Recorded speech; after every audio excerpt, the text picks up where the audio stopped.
أعوذ بالله من الشيطان الرجيم. بسم الله الرحمن الرحيم.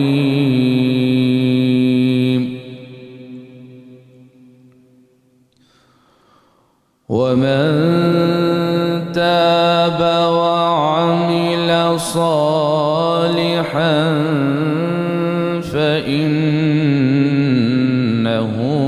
يتوب إلى الله متابا.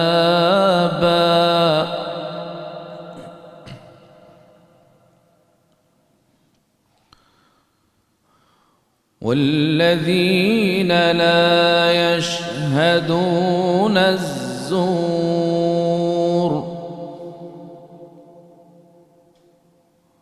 وإذا مروا باللغو مروا كراما.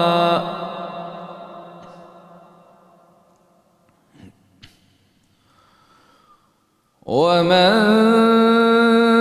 تاب وعمل صالحا فإنه يتوب إلى الله متابا.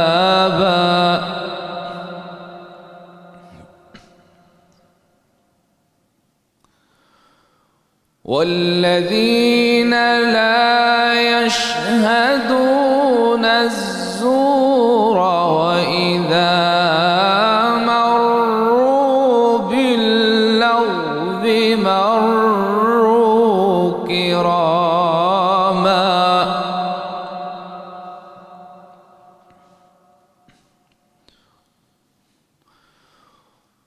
والذين إذا ذكروا بآيات ربهم لم يخروا عليها صما وعميانا.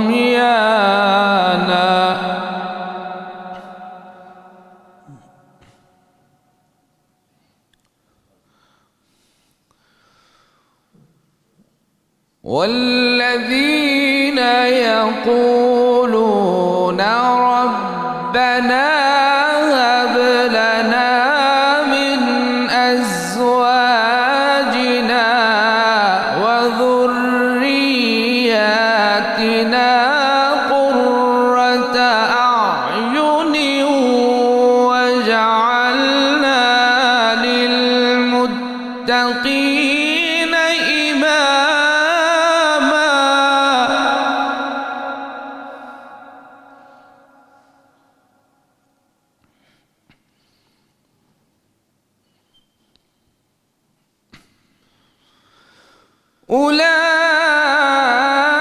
أولئك يجزون الغرفة بما صبروا ويلقون فيها تحية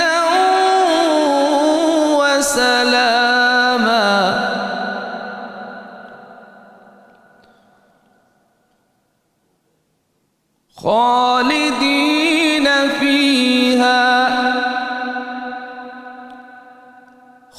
خالدين فيها حسنت مستقرا ومقاما.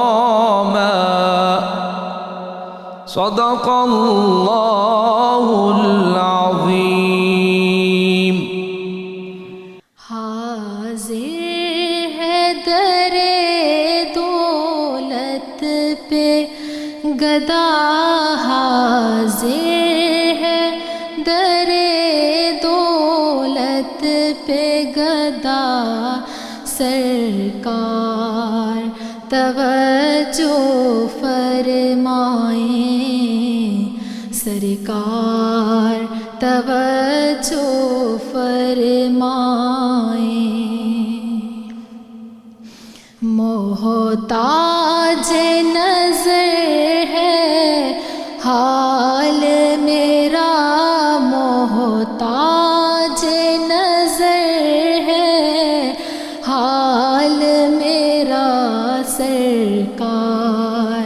توجہ فرمائیں سرکار توجہ فرمائیں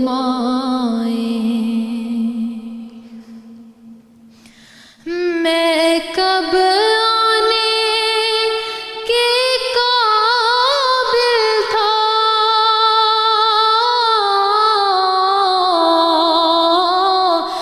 رحمت نے یہاں تک پہنچایا میں کب آنے کے قابل تھا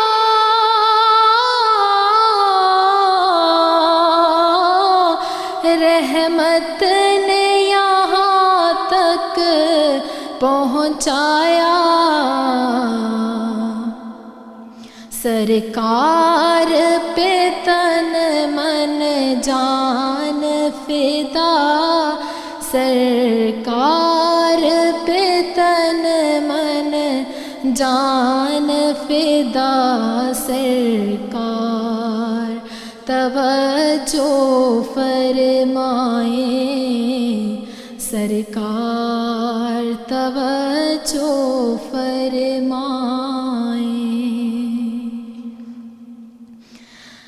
میں کر کے ستم اپنی جا پر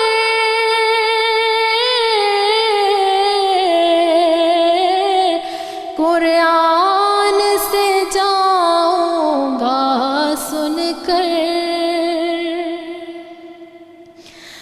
میں کر کے ستم اپنی جا پر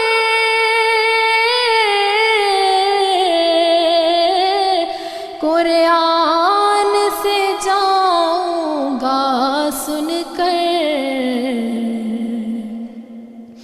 آیا ہوں بہت شرمندہ سا آیا ہوں بہت شرمندہ سا سرکار توجہ فرمائیں سرکار توجہ فرمائیں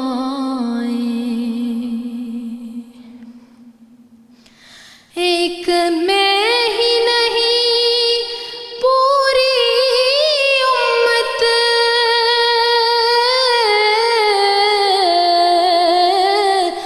ساری دنیا ساری خلقت ایک میں ہی نہیں پوری امت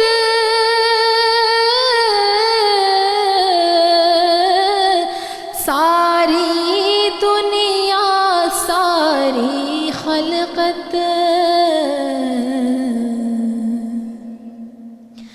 تکتی ہے رستہ رحمت کا تکتی ہے رستہ رحمت کا سرکار توجہ فرمائیں سرکار توجہ فرمائیں محتاج نظر ہے حال میرا محتاج نظر ہے حال میرا سرکار توجہ فرمائیں سرکار توجہ فرمائیں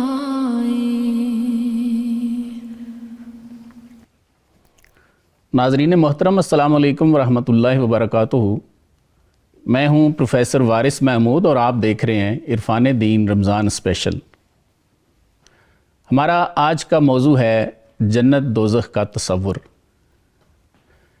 جنت دوزخ ہمارے ایمان کا حصہ ہیں مسلمان ایمان رکھتے ہیں کہ مرنے کے بعد دوسری زندگی ہے جس میں رائی کے برابر بھی ایمان والوں کو جنت اور کفار کو ابدی جہنم کی زندگی ملے گی۔ آج کے اس پروگرام میں ہم جنت اور جہنم کی حقیقت کو سمجھنے کی کوشش کریں گے۔ جنت عربی زبان کا لفظ ہے جس کے معنی ہیں پودوں سے زمین کا بھرا ہوا ہونا، باغ، گلستان، بہشت، فردوس وغیرہ۔ علامہ راغب اصفہانی فرماتے ہیں کہ جنت سے مراد وہ عظیم الشان باغ ہے جو بے شمار نعمتیں لیے ہوئے ہے اور عالم آخرت میں نیکوکاروں کے لیے مخصوص ہے۔ قرآن مجید نے جو اس کا نقشہ کھینچا ہے وہ یہ ہے کہ اس میں نہریں بہتی ہوں گی، عالی شان عمارتیں ہوں گی، حور و غلمان ہوں گے، اس کی نہروں کا پانی دودھ اور شہد جیسا میٹھا ہوگا۔ اس کے برعکس دوزخ آگ کا مقام ہے جس میں گناہگار جلیں گے۔ حضور صلی اللہ علیہ وآلہ وسلم کی سفارش سے رائی برابر ایمان والے بھی جہنم سے نکال لیے جائیں گے، جبکہ کفار اس میں ہمیشہ رہیں گے۔ ناظرین، یہ ایک موٹا سا تصور ہے جنت دوزخ کے بارے میں جو ایک عام مسلمان رکھتا ہے۔ مزید رہنمائی کے لیے مہمانوں سے گفتگو کا آغاز کرتے ہیں۔ میرے آج کے مہمان ہیں ڈاکٹر کوثر عباس صاحب اور میرے دوسرے مہمان ہیں علامہ انور علی نجفی صاحب۔ سر خوش آمدید۔ جزاک اللہ سر، بہت شکریہ۔ کوثر صاحب، یہ ارشاد فرمائیے کہ قرآن و حدیث میں جنت کا کیا تصور ملتا ہے؟ جس طرح کہ آپ نے فرمایا کہ علامہ راغب اصفہانی کو ذکر کیا، اسی طرح اگر ہم دیکھیں تو کسی بھی چیز کی جو ڈیفینیشن ہوتی ہے یا تعریف ہوتی ہے وہ دو اعتبار سے ہوتی ہے، جی، ایک لغوی اعتبار سے اور ایک اصطلاحی اعتبار سے۔ تو آپ نے بالکل صحیح رہنمائی فرمائی کہ اگر آپ دیکھیں کہ جنت جو ہے تو اس کے بارے میں آتا ہے کہ فی اللغت ہی البستان العظیم، کہ یہ ایک بہت عظیم و شان قسم کا باغ ہے، جی، اور اصطلاح میں یہ کہا جاتا ہے کہ یہ دار الخلود و دار الکرامہ، یعنی یہ ایک ہمیشہ رہنے والا مکان ہے جہاں پر زندگی اور وہاں پر جتنی بھی نعمتیں ہیں وہ ابدی ہوں گی، یعنی وہ کبھی ختم نہیں ہوں گی۔ صحیح۔ تو یہ اس کا تصور ہے، اور جہاں تک اس کی نعمتوں کا یا قرآن و حدیث سے جو اس کا تصور ہے اس کو اگر آپ دیکھیں تو قرآن مجید میں جا بجا مقامات پر اللہ تعالیٰ نے جنت اور جہنم دونوں کی صفات کو اور وہاں پہ کیا کچھ ہونے والا ہے وہ بیان فرمایا ہے۔ جی۔ لیکن ایک تسلسل کے ساتھ اگر آپ دیکھیں تو سورہ واقعہ اور سورہ رحمان جو ہے اس کے جو آخری حصہ ہے وہاں پر اللہ تعالیٰ نے جنت اور اہل جنت کے بارے میں، اور سورہ واقعہ میں بھی جو 3 گروہ اللہ تعالیٰ نے ذکر کیے ہیں کہ ایک السابقون کا گروہ ہے، اس کے علاوہ اصحاب یمین ہے اور اصحاب شمال ہے، تو وہاں پر بھی اللہ تعالیٰ نے جو ایک نقشہ کھینچا ہے وہ بڑا حسین و جمیل قسم کا نقشہ ہے، اور اس میں یہ آتا ہے، مثلا آپ سورہ رحمان کو دیکھیں تو اللہ تعالیٰ کہتا ہے کہ وَلِمَنْ خَافَ مَقَامَ رَبِّهِ جَنَّتَانِ فَبِأَيِّ آلَاءِ رَبِّكُمَا تُكَذِّبَانِ فِيهِمَا عَيْنَانِ تَجْرِيَانِ، اور آگے کر کے عینان نضاختان بھی ہے، ذواتا افنان بھی ہے، مدہمتان بھی ہے، اور اس میں اللہ تعالیٰ نے کہ اس میں یہ والی چیزیں ہوں گی۔ اس کے علاوہ اگر آپ سورہ واقعہ کی طرف بڑھتے ہیں تو وہاں پر بھی اللہ تعالیٰ نے یہی کہا ہے کہ وَالسَّابِقُونَ السَّابِقُونَ، جو یہ گروہ ہوگا یہ جنت میں ہوگا، اور جنت میں کیا کچھ ہوگا یہ اس کی نعمتوں کا۔ تو سورہ رحمان میں بھی آپ دیکھیں تو اللہ تعالیٰ نے ہر ایک نعمت کو ذکر کرنے کے بعد فَبِأَيِّ آلَاءِ رَبِّكُمَا تُكَذِّبَانِ فرمایا ہے، یعنی وہاں پر اتنی نعمتیں ہیں اور ان کی کیفیت کچھ اس طرح کی ہے کہ فَبِأَيِّ آلَاءِ رَبِّكُمَا تُكَذِّبَانِ، کہ آپ اپنے نعمت کو کون سی نعمت کو جھٹلائیں گے۔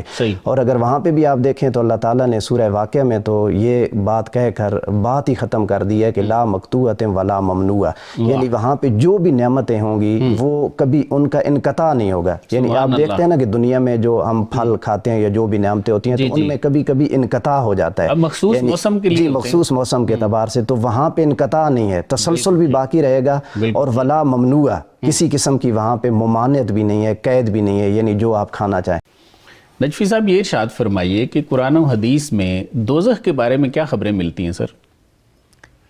اعوذ باللہ من الشیطان اللعین الرجیم، بسم اللہ الرحمن الرحیم۔ اچھی خبریں ساری آپ نے ادھر لے لیں، بری خبر کے لیے میرے پاس آ گیا۔ یہ مغفرت کا عشرہ ہے، جی جی، اس میں یہ ہے کہ اگر انسان توبہ کر لے صحیح تو جنت میں ہی جائے، جہنم سے چھٹکارا پائے۔ آمین۔ اس کی کیا صفات ادھر اس مہینے میں بیان کریں۔ بالکل صحیح ہے، بس ان کا تصور سمجھنے کی کوشش کر رہے ہیں، اصل میں اس لیے پوچھ رہے ہیں۔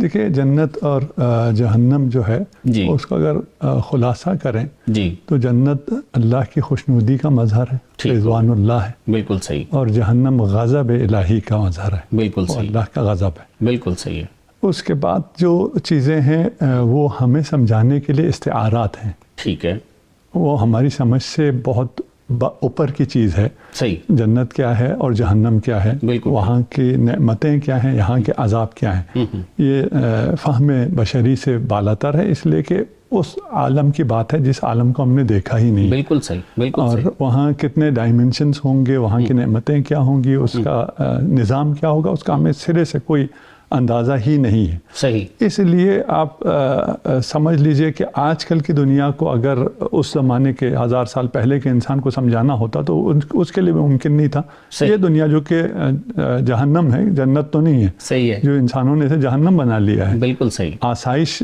ظاہری طور پہ زیادہ ہو گئی ہے، لیکن انسانی زندگی جہنم میں تبدیل ہو گئی ہے بالکل ٹھیک خدا ہے، سے دوری کی وجہ سے۔ اس لیے یہ جو جتنی چیزیں ہیں اس سے ہمیں یہ سمجھنا چاہیے یہ استعارات ہیں، صحیح، اور حقیقت وہاں پہنچنے پر آشکار ہوگی۔ نہیں، یہ جو آگ کا ذکر ہے اس میں، یا اس کی گہرائی کا ہے کہ کچھ 70,000 سال پتھر اوپر سے پھینکیں تو وہ نیچے نہیں جائے گا، اس کی جہنم کی جو آگ ہے اس کی سختی کا تذکرہ ہے، اس پہ کچھ ارشاد فرمائیے۔ اچھا، اب میں بری چیزیں ہی ہم سے آپ نے اگلوانی ہیں، سر یہ بھی استعارات ہیں، جی یہ بھی آپ جو کہہ رہے ہیں کہ گہرائی ہے، جی، تو وہ ضروری نہیں ہے کہ ابھی ہمیں جو گہرائی سمجھ میں آ رہی ہے صحیح، اتنی گہرائی ہو۔ بالکل ٹھیک ہے، 70,000 سال کون سے والے 70,000 سال ہیں؟ ہمارے والے ہیں، جنت والے ہیں، خدا والے ہیں، بالکل وہ بھی صحیح، ہمیں معلوم، ہمیں صرف اتنا معلوم، آج کل کا انسان اتنا سمجھ سکتا ہے کہ یہ ساری چیزیں ایک بسیط انسان کو سمجھانے کے لیے استعارات ہیں۔ صحیح، بالکل صحیح، باقی رہ گیا آگ، یہ والی آگ اگر ہو، وہ آگ جو ہمیں یہ سمجھ میں آتا ہے جی، تو پھر بھی بہت اچھا ہے، وہ آگ کیونکہ غضب الہی ہے، ہاں بالکل ہے، یعنی اس آگ میں بہت سے فائدے بھی ہیں، صحیح، یہ آگ جلاتی بھی ہے، پکاتی بھی ہے، فائدہ بھی دیتی ہے، گرمائش بھی دیتی ہے، سکون بھی دیتی ہے وہ آگ، اور یہ آگ وہ نہ سمجھے کہ ایسی کوئی آگ ہے کہ جل بھی رہے ہوں گے تو کہیں پہ ہم۔ اچھا، یہ جو لفظ استعارہ ہے اس کو تھوڑا سا ایکسپلین فرمائیے۔ ہم تو عام طور پہ یہی سمجھتے ہیں کہ جو استعارتاً کسی کو کہتے ہیں تو وہ ایک روحانی بات ہوتی ہے، وہ ایگزسٹ تو نہیں کرتی، جیسے ہم کسی کو کہیں کہ جی وہ تو شعر ہے، تو ہم کہہ رہے ہیں کہ اس کی بہادری کی وجہ سے اس کو کہہ رہے ہیں، حالانکہ وہ شعر ہے تو نہیں ہے۔ تو یہ استعاراتی جب آپ فرماتے ہیں تو اس سے کیا مراد لیں ہم؟ نہیں، یہ نہیں ہے ایک کامن مین کیا سمجھے سر؟ نہیں، یہ نہیں ہے کہ مثلا وہ جب شعر ہے تو وہ شعر نہیں ہے، آپ اس کو شعر کہہ بھی نہیں رہے، ٹھیک ہے، آپ اس کو کہہ رہے ہیں یہ شجاع ہے، ٹھیک ہو گیا، بالکل صحیح ٹھیک ہے ہے نا؟ بالکل صحیح ہے، جو کہہ رہے وہ ہے، صحیح ہے، صحیح ہے، شجاع کے لیے استعارہ شعر استعمال کیا ہے ٹھیک ہو، تاکہ سمجھ میں آئے بات۔ بالکل صحیح ہے، یہی میں یہی کہہ رہا ہوں، ہاں جو کچھ کہا جا رہا ہے وہ حقیقت ہے، صحیح، لیکن اس حقیقت کو بیان کے لیے جو چیزیں بیان کی جا رہی ہیں وہ استعارہ ہے، بالکل ٹھیک، وہ استعارہ ہے تاکہ اس حقیقت کو پہنچایا جائے۔ یہ نہیں کہ آپ نے کہا مثلا شعر نہیں ہے، اس نے کہا ہی نہیں یہ شعر ہے، اس نے کہا یہ شجاع ہے، بالکل ٹھیک، بالکل ٹھیک، وہ اب ایک آدمی جس کو شجاعت کا مفہوم نہیں معلوم ہے اس کو کیسے سمجھیں شجاع کیا ہے؟ یہ شعر ہے۔ بالکل صحیح، بالکل صحیح۔ جی ناظرین، ایک وقفہ لیں گے، ہمارے ساتھ رہیے گا۔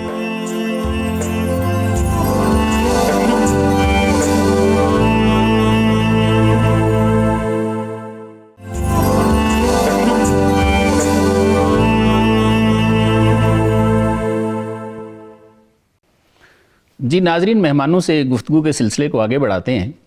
کوثر صاحب، یہ ارشاد فرمائیے کہ جنت دوزخ جو ہیں یہ کوئی مکانی چیز ہے یا نوری ہیں؟ کیسے سمجھیں ان کو؟ جی پروفیسر صاحب، اصل میں یہ اختلاف اگر ہم دیکھیں تو معلوم تاریخ میں جو ہمارے پاس آتا ہے یہ غالباً معتزلہ سے شروع ہوتا ہے، یعنی اس میں جو پہلی وہ چیز ہے کہ آیا یہ جنت اللہ تعالیٰ نے تیار کی ہوئی ہے، یعنی جنت اور دوزخ دونوں، یا مرنے کے بعد، قیامت کے بعد جب وہاں پر لوگوں کے داخلے کا سلسلہ شروع ہوگا تو اس وقت اس کو تیار کرے گا، ایک تو یہ ہے۔ صحیح۔ اور اس کے بعد ہے وہ والی بات جو آپ نے کی ہے کہ ان کا وجود جو ہے وہ نورانی، یا ان کی کیفیت یا ان کا جو احساس ہے وہ نورانی ہے یا وہ باقاعدہ کوئی فزیکلی ہے۔ جی، تو اس سے پہلے میں ایک تھوڑی سی بات کرنا چاہتا ہوں، جہنم کی آپ کا گیا آپ نے وقفے سے تھوڑی دیر پہلے ذکر کیا تھا، تو اس میں نبی پاک صلی اللہ علیہ وآلہ وسلم کی ایک حدیث مبارکہ ہے جس کو ترمذی اور ابن ماجہ دونوں نے نقل کیا ہے۔ وہ یہ ہے کہ نبی پاک صلی اللہ علیہ وآلہ وسلم نے ارشاد فرمایا کہ اوقدا علی النار 7,000 الف، یعنی اوقدا علی النار الف مئہ کہ جہنم کی آگ جو ہے وہ جلائی گئی 1000 سال حتی احمرت یعنی یہاں تک کہ وہ سرخ رنگ کی ہو گئی. ثم اوقدا علیہا الف سنہ پھر اسے مزید 1000 سال جلایا گیا تو حتی ابیدت یہاں تک کہ وہ سفید رنگ کی ہو گئی. اور اس کے بعد ہے کہ ثم اوقدا الف سنہ پھر اسے جو ہے وہ 1000 سال جلایا گیا تو حتی اسودت یعنی وہ سیاہ کلر کی ہو گئی، رنگ کی ہو گئی. اور اس کے بعد نبی پاک صلی اللہ علیہ وسلم نے ارشاد فرمایا فہیا یعنی اب اس کی جو موجودہ کیفیت ہے، انتہائی کیفیت ہے، وہ یہ ہے کہ سوداء مظلمہ کہ یعنی وہ سیاہ ہے، اور کیسی سیاہ ہے کہ مظلمہ یعنی وہ نظر بھی نہیں آتی، یعنی اتنی سیاہ ہے. تو اب اس میں ایک چونکہ آج کل الحاد کا دور ہے اور آپ کے میں نے پروگرام دیکھتا رہتا ہوں تو اس میں آپ کی یہ کوشش ہوتی ہے کہ ذرا جدید زمانے کو ساتھ لے کر کے چلا جائے. جو شبہات آ رہے ہیں قرآن و حدیث پر اور ہمارے اہل بیت صحابہ کرام کی تعلیمات پر، ان پر آنے والے الزامات یا شبہات کو بھی کسی طریقے سے رفع کیا جائے. اب اس میں پڑھ رہا تھا تو میرے ذہن میں یہ بات آئی کہ جو جدید تحقیق ہے کلر پر یا آگ کے ٹمپریچر پر، اس میں انہوں نے بڑی زبردست بات کی ہے سر. وہ یہ کہتے ہیں کہ کلر جو ہے نا، اب یہاں پہ جو بات کی جا رہی ہے نا کہ جہنم کی آگ یعنی جہنم میں آگ تھونکی گئی یا جلائی گئی، یہاں تک کہ اس جہنم کا کلر یعنی اس آگ کا رنگ جو ہے نا، رنگ کی بات ہو رہی ہے نا. آگ تو وہ ایک چیز ہے جس کے رنگ کی بات ہو رہی ہے کہ وہ پہلے سرخ تھی، پھر 1000 سال جلایا گیا تو سفید ہو گئی، پھر 1000 سال جلایا گیا تو سیاہ ہو گئی. تو اب اس میں سائنس یہ کہتی ہے کہ عام آگ کا درجہ حرارت یعنی ہماری جو آگ ہے آپ دیکھیں نا تو یہ مطلب سرخ یا یلو کلر کی ہے نا، ملتی جلتی ہے. تو وہ کہتے ہیں کہ اس کا میکسیمم ٹمپریچر جو ہے نا یہ 1100 سینٹی گریڈ ہے.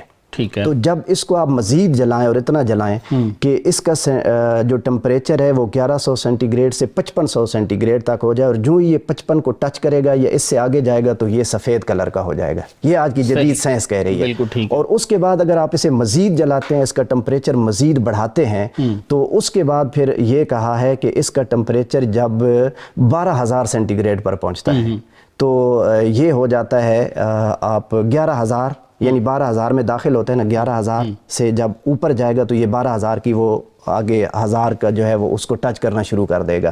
تو یہ جب 11000 یعنی 12000 کی حدود میں داخل ہوتا ہے تو یہ کالا ہو جاتا ہے. اب آپ دیکھیں سائنس بھی آپ کی یہی کہہ رہی ہے اور نبی پاک صلی اللہ علیہ وسلم نے بھی بالکل یہی فرمایا. اور اس کے ساتھ ایک اور آپ حدیث میں لا کر دیکھیں کہ نبی پاک صلی اللہ علیہ وسلم نے فرمایا ہے کہ نارکم یعنی یہ جو آپ کی دنیا کی آگ ہے نا، یہ جزء من نار جہنم 70 جزء یعنی اس حدیث کا مفہوم جو یہ ہے او کما قال علیہ الصلوۃ والسلام کہ جہنم یہ جو دنیا کی آگ ہے یہ جہنم کی آگ کا 70واں حصہ ہے، 70% وہ آگ ہے، اور اس کا ایک حصہ جو ہے وہ یہ اگر آپ اس کی تپش کو محسوس کرنا چاہیں یعنی یہ 70% اس سے کم ہے. جی اس سے کم ہے، اور وہ 70% جو ہے وہ زیادہ ہے. علامہ صاحب یہ فرمائیے کہ بہت سارے لوگ یہ سوال پوچھتے ہیں کہ آج کل جنت اور جہنم کہاں ہے، اس پہ کچھ ارشاد فرمائیے ان کے لیے. نیویگیٹر لگا لیتے ہیں، دیکھتے ہیں. بالکل صحیح ہے سر. اچھا کوئی عام فہم جواب دیجئے جو ہمارے ناظرین سمجھ سکیں. عام فہم ہی گفتگو کر رہا ہوں میں، اس میں جا ہی نہیں رہا. جہاں تک تعلق ہے آپ کے اس سوال کا بھی کہ یہ فزیکل ہے، نوری ہے یا جسمانی ہے، اور یہ اگر ہم اس کے قائل ہو جائیں کہ یہ صرف جسمانی کچھ بھی نہیں ہے اور ایک کیفیت کا سرور کا یا پتہ نہیں کس کا نام ہے، تو ہم اس کا در حقیقت انکار کر رہے ہیں. ٹھیک ہے کہ فزیکلی اور ایکچولی کوئی چیز ایگزسٹ نہیں کرتی ہے اور ہمیں صرف فیل ہو رہا ہے. در حقیقت یہ نہیں ہے، یہ ایگزسٹ کرتی ہیں. بالکل ٹھیک ہے. اچھا فرق کیا ہے؟ جیسے ابھی آپ نے ریسرچ پیش کی آگ کے بارے میں فلان، یہ ساری چیزیں یہاں رہ جائیں گی، یہ آگ اور یہ کائنات اور یہ سب کچھ ختم ہو جائیں گی. بالکل ٹھیک ہے. وہ ابھی بھی ہے جنت، وہ ہماری اس یونیورس سے جو ابھی ہم دیکھ سکے ہیں وہ بھی انسان حیران ہے، جس کی وسعتیں اتنی ہے کہ اس کی انتہا کو انسان پہنچ سکتا ہی نہیں ہے ابھی تک کے حساب سے. ابھی تک کی سائنس اسی کائنات کو درک کرنے سے عاجز ہے. بالکل ایسے. تو یہ سائنس جنت و جہنم کی نار اور نعمات کے لیے ہم اسے معیار اور کسوٹی قرار دیں اور کہیں اس ریسرچ سے یہ ثابت ہو گیا، پھر یہ صحیح یعنی جنت کی نعمتیں اور اس کے ساتھ زیادتی ہے. بالکل ٹھیک ہے. تو یہ ایک ہو گیا. سر دوسرا یہ ہے کہ یہ فزیکل ہے. جب کہہ رہے ہیں کہ جنت ہے اور یعنی روضۃ من ریاض الجنہ ہے قبر, جی بالکل ایسے, لیکن آپ کو نظر آئے گا تو فزیکل ہے. صحیح. اور آپ کو نظر نہیں آتا, یہ اس عالم کی بات نہیں ہے, یہ اس عالم کی بات ہے, وہ عالم آپ کو نظر نہیں آتا ہے. ٹھیک ہو گیا. صحیح. جو نظر نہیں آ سکتا, جو فزیکل نہیں ہے, نورانی ہے, ٹھیک ہے نا, فزیکل نہیں ہے, یعنی اس کا فزیکل ہونا اس کے لیے عیب ہے. اللہ صحیح, وہ آپ اسے فزیکل شکل میں کہتے ہیں کہ ہمیں جنت میں نظر آئے گا تو سکون ملے گا. صحیح, بالکل صحیح. اچھا, مومن کو خوشنودی خدا سے سکون ملتا ہے, رؤیت خدا سے نہیں. واہ. اصل چیز جو ہے وہ خوشنودی خدا ہے. خدا خوش ہے, میں کہوں مجھے سکون نہیں مل رہا. تو یہ جہاں کہاں ہے یہ جنت؟ آیات آپ نے پیش کی, عدت للمتقین بھی ہے, عدت للکافرین بھی ہے, جنت بھی جہنم بھی. ٹھیک ہے, موجود بھی ہے. موجود ہونے کے لیے یہ بھی ہے, ایک سادہ عام بچوں کو سمجھ میں آنے کے لیے جی رسول خدا نے ارشاد فرمایا اصحاب میں کہ جو صدقہ دے گا اسے جنت میں اتنا مقام ملے گا, یہ درخت ملیں گے. جو یہ بھی استعارات تھے, یہ درخت, یہ والا درخت نہیں ہے فزیکل جو ہم لوگ درخت سمجھتے ہیں, صحیح, نہ کہ فزیکل نہیں ہے, یہ نہیں ہے. بالکل ٹھیک, بالکل ٹھیک.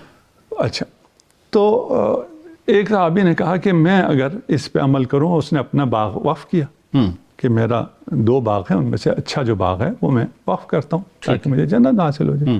وہ وقف کر کے گیا قبضہ دینے کے لیے آج کل کے اس میں.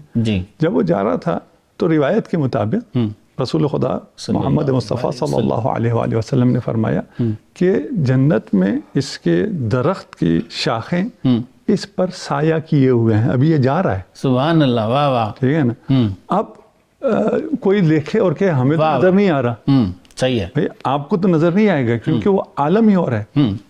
ابھی سائنس کے مطابق جو بہت آسان سا ہے وہ اور ڈائمنشن سے اور ہیں. بالکل ٹھیک ہے. یہ نہیں ہے کہ آپ کو نظر نہ آنے سے اس کا فزیکل وجود ختم ہو جاتا ہو اور اس پہ کوشچن آ جاتے ہیں. بالکل صحیح. جنت بھی ہے, جہنم بھی ہے, اور اس پہ پھر احادیث کی روایات بہت زیادہ ہیں کہ آپ عمل کرتے ہیں تو آپ کے اس عمل کے نتیجے میں فرشتے وہاں پہ جنت میں اینٹیں لگاتے ہیں, آپ کے محلات بناتے ہیں. اور یہ جو چیز رہ گیا کہ رسالت مآب نے جو جہنم اور جنت دیکھی ہے تو اس میں صرف یہ نہیں دیکھا ہے کہ جہنم ہے اور جنت ہے, ٹھیک ہے, اس میں لوگوں کو جلتے ہوئے بھی دیکھا ہے. ایسے ہی, بالکل ایسے. تو وہ تو ابھی ہوا نہیں ہے. اگر ہم معراج کی اس سے استدلال کرتے ہیں تو وہ تو ابھی قیامت آئے گی, اس کے بعد کوئی وہاں جلے گا. جی ناظرین, ایک وقفہ لیتے ہیں, وقفے کے بعد دوبارہ حاضر ہوتے ہیں.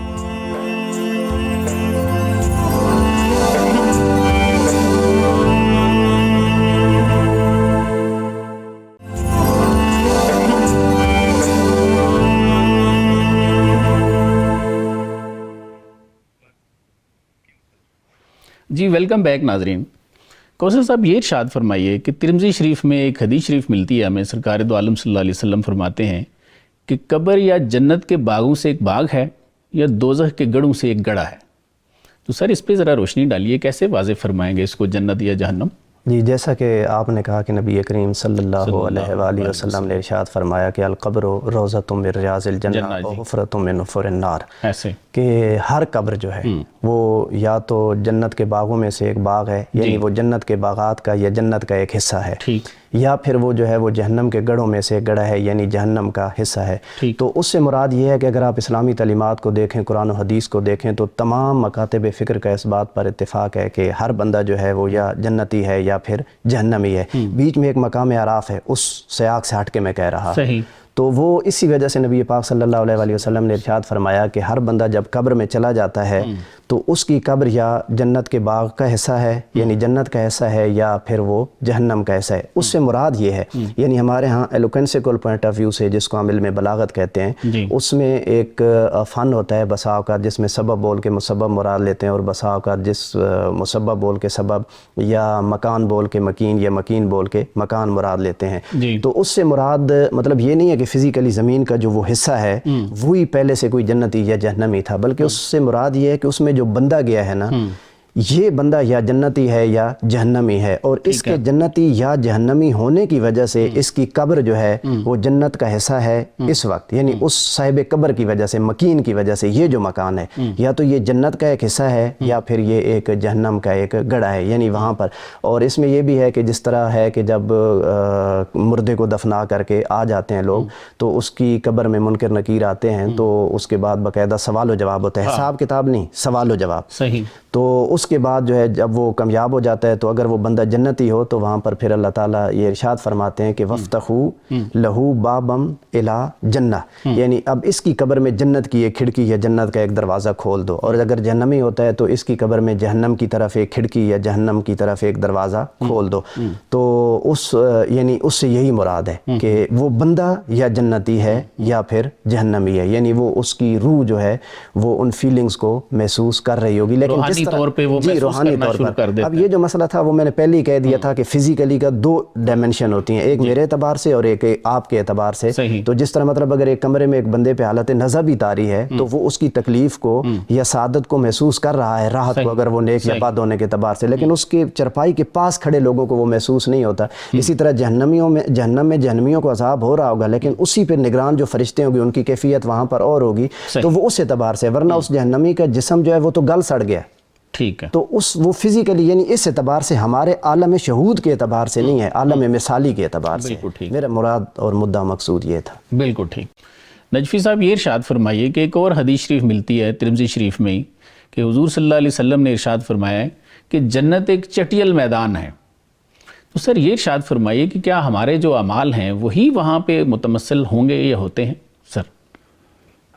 جی بالکل اسی طرح ہے، جس میں نے پہلے کہا یہ استعارہ ہے۔ چٹیل میدان سے مراد یہ ہے کہ جنت آپ نے آباد کرنی ہے۔ واہ، صحیح ہے۔ اور وہاں جو کچھ بنے گا وہ آپ کے اعمال بنائیں گے، آپ کا کردار بنائے گا۔ بالکل ٹھیک ہے۔ اور جیسے ہم نے پہلے کہا کہ آپ یہاں نیک عمل کرتے ہیں، وہاں فرشتے آپ کے گھر بناتے ہیں۔ صحیح۔ تو جب آپ کے لیے جنت ایلوکیٹ کی جاتی ہے اور سب کے لیے کی جاتی ہے، بالکل صحیح ہے، تمام انسانوں کے لیے جنت بھی ہے، تمام انسانوں کے لیے جہنم بھی ہے۔ بالکل صحیح ہے۔ جیسے اعمال کریں گے اسی حساب سے یا جنت مل جائے گی یا جہنم مل جائے گی۔ نہیں، لیکن پلاٹ آپ کا بھی ہے، میرا بھی ہے، دونوں جگہ۔ ٹھیک ہو گیا، ٹھیک ہو گیا۔ میں نے جسے آباد کر لیا، اچھا، میں وہاں جاؤں گا۔ ٹھیک ہے۔ جس نے جہنم آباد کی اس کو جہنم والا پلاٹ ملا، ٹھیک ہو۔ جس نے جنت آباد کی اسے جنت والا پلاٹ ملا۔ بالکل بالکل۔ اس کے بعد وہ جو خالی پلاٹ ہیں وہ بھی آپ کے لان میں آپ کو بخش دیا جائے گا، جو آپ جنت چھوڑ کے جہنم چلے گئے وہ پلاٹ آپ کو ملیں گے۔ بالکل صحیح۔ اچھا، اب ہم دوبارہ پلاٹ کہہ رہے ہیں جی، تو جنت میں آپ کے گھر پلاٹ نہیں ہے، جنت میں یہ دوبارہ لفظ مسجد ہے، جنت میں آپ کا گھر پلانٹ ہے۔ واہ، پلاٹ نہیں ہے، یعنی ایک پورا پلانٹ ہوگا۔ صحیح۔ وہاں مسجد بنانے کے لیے ہے کہ آپ مسجد بنائیں یہاں تو بیتن فی الجنہ، جنت میں آپ کو گھر ملے گا۔ صحیح۔ کچھ روایات میں اس کو ایکسپلین کیا گیا ہے کہ یہ جو گھر ملے گا وہ کیسا گھر ہوگا۔ وہ گھر ایسا ہوگا کہ اس میں 70,000 محل ہوں گے، ہر محل میں 70,000 کمرے ہوں گے، پھر بہت طولانی ہے۔ ٹھیک ہے۔ اور جو 70,000 غلمان ہوں گے، یعنی وہ ریاست ہوگی۔ جب اتنے زیادہ ہوں گے، اس کا مطلب ہے آپ کو ایک ریاست ملی ہے، اور وہ ریاست اور آپ کی ریاست اور دوسرے جنتی کی ریاست میں اتنا فرق ہے۔ بعض ابرار کے لیے ہے کہ ان کی جنت کو جو ہے جب انسان دیکھے گا تو وہ ستاروں کی طرح چمک رہا ہوگا آپ کے لیے۔ یہ پلانٹس ہیں، یہ میں کہہ رہا ہوں لفظ پلانٹ بھی بہت چھوٹا ہے۔ صحیح۔ اور کیونکہ ابھی تک ہمارے پاس اس سے پہلے والوں کو تو پلانٹ سمجھ میں نہیں آتا تھا، انہیں بیت سمجھایا گیا، اس کے بعد پھر بعض جگہوں پہ سمجھایا گیا، لیکن جو اہل ایمان تھے وہ سمجھتے تھے، ان کے لیے یہ معنی نہیں رکھتا تھا۔ اور پھر ہم معاد جسمانی کے قائل ہیں۔ جی، کفار بھی یہی کہتے تھے کہ یہ تو گل سڑ گیا، یہ کو دوبارہ کیسے زندہ کریں گے؟ اور حضرت ابراہیم کو بھی ان پرندوں کو دوبارہ پلٹا کے جسمانی طور پہ، ہم معاد جسمانی کے قائل ہیں۔ معاد جسمانی ہے، جسم واپس آئے گا، اگر جسم واپس نہیں آئے گا تو پھر وہ جلے گا بھی نہیں۔ صحیح۔ جو جہنم میں اس نے جلنا ہے اور اس کو چمڑا اترتا ہے اور چمڑا دوبارہ بنتا ہے تاکہ اس کو عذاب دوبارہ فیل ہو۔ تو یہ سارا معاد جسمانی ہے۔ اور رہ گیا مجھے فیل نہیں ہوتا، میں اگر قبر میں ابھی کیمرہ لگا دوں اور اس کے بعد میں اگلے دن کہوں گا نکیر و منکر نہیں آئے، صحیح ہے. یہ بھی کوئی وہ ہے نورانی یا کوئی تصوراتی یا پتہ نہیں اس کو آپ جو مرضی. ٹھیک ہے بھائی یہ آپ کی ڈائمنشن سے ماورا ہے جہاں آپ کے ادراکات نہیں ہے. بالکل ایسا. وہ عالم ملکوت ہے. آپ عالم ملک میں عالم ملکوت اسی میں رہ کر جو اولیاء اللہ ہیں وہ ان کا مشاہدہ ابھی بھی ہے. سبحان اللہ. واہ. وہ مشاہدہ کر رہے ہیں لیکن وہ کہ آنکھ ہماری نہیں ہے جس کی وجہ سے صرف اس کی نسبت نہیں ہے, حقیقت ہے, وہ اس کیفیت میں نہیں ہے, وہ اس مقام میں ہے. بالکل ٹھیک ہے. یعنی جو سوال تھا آپ کا کہ وہ روضۃ من ریاض الجنہ, جی, تو وہ حقیقت ہے. یعنی کہ اس کے لیے حقیقت نہیں ہے یا اس کا صرف جنتی ہونا. البتہ یہ ہے کہ یہ روزہ جو ہے یعنی یہ جنت ہے, یہ جنت برزخی ہے. بالکل ٹھیک ہے. اس جنت کے مقام بعد میں آئے گا. وہ اعراف کا بھی آپ نے ذکر کیا. اعراف پہ موجود لوگ آپ کے چہرے دیکھ کے بتا دیں گے. اعراف پہ موجود جنت تقسیم کرنے والا ہے, وہ بھی جنتی ہے. صحیح. یعنی کہ وہ تیسرا مقام ہے, یا جنتی یا جہنمی یا اعراف. اعراف آپ کا شکل دیکھ کے بتانے والا ہے کہ آپ میں سے جنتی کون ہے اور جہنمی کون ہے. واہ جی. ناظرین, آپ نے ہمارا آج کا پروگرام دیکھا. آج کے پروگرام کا خلاصہ یہ ہے کہ اس کائنات کو بنانے والے نے انسان کو ناحق پیدا نہیں کیا. اس کی تخلیق کا یقینی مقصد اللہ تعالیٰ کی رضا ہے. اہل ایمان جو اس آزمائش پر پورے اتریں گے جنت کے حقدار ٹھہریں گے. جیسے اللہ تعالیٰ نے سورہ نبا میں ارشاد فرمایا کہ متقین کے لیے کامیابی کی ایک جگہ ہے جس میں باغات ہیں, انگور ہیں اور اٹھتے جوبن والیاں ہیں جو ایک عمر کی ہیں. چھلکتا جام ہے اور جنت میں نہ کوئی بےہودہ بات سنو گے نہ ایک دوسرے کو جھٹلانا. اسی طرح دوزخ کے بارے میں اللہ تعالیٰ سورہ بقرہ میں ارشاد فرماتے ہیں کہ جہنم کی آگ سے ڈرو جس کا ایندھن انسان اور پتھر ہوں گے. جہاں تک اس سوال کا تعلق ہے کہ جنت دوزخ مادی چیزیں ہیں یا نوری, تو مسلمانوں کی اکثریت اس کو نوری ہی سمجھتی ہے. اس کی دو دلیلیں عام طور پہ پیش کی جاتی ہیں. ایک یہ کہ تمام مسلمانوں کا اس بات پر اجماع ہے کہ شہداء کی ارواح فوراً جنت میں چلی جاتی ہیں. شہداء کے اجسام ہم زمین میں دفن کرتے ہیں اور وہ مدتوں بعد بھی اپنی قبروں سے برآمد ہوتے ہیں. اس سے یہ بات سمجھ آتی ہے کہ روح نور ہے اور وہ کسی ایسے مقام پہ چلی جاتی ہے جہاں نور و تجلیات سے ہی اس کے معاملات ہیں. ترمذی شریف کی حدیث کے مطابق قبر یا جنت کے باغوں سے ایک باغ ہے یا دوزخ کے گڑھوں سے ایک گڑھا ہے. بہت دفعہ لوگوں نے یہ مشاہدہ بھی کیا ہے کہ قبریں اکثر بیٹھ جاتی ہیں, پانی پڑ جاتا ہے, تو ان میں سے کسی نے آج تک وہاں کوئی فزیکل چیز تو نہیں دیکھی. اہل ایمان حضور صلی اللہ علیہ وسلم کی اس حدیث پر ایمان رکھتے ہیں اور یہی سمجھتے ہیں کہ یہ نور کے معاملات ہیں جو ہم نہیں دیکھ سکتے اور وہ ہمارے وہم و گمان کی حدوں سے بہت پرے ہیں. یہ سب چیزیں موجود ہیں لیکن ہمیں سمجھ نہیں آتی. ان کی اصل تو ہمیں تبھی سمجھ آئے گی جب ہم مرنے کے بعد ساری چیزیں خود دیکھیں گے. اس کے ساتھ ہی میں اپنے معزز مہمانوں کا شکریہ ادا کرتا ہوں. سر, آپ دونوں کی تشریف آوری کا بہت بہت شکریہ. سر. ناظرین, اپنے میزبان کو بھی اجازت دیجیے. اللہ حافظ.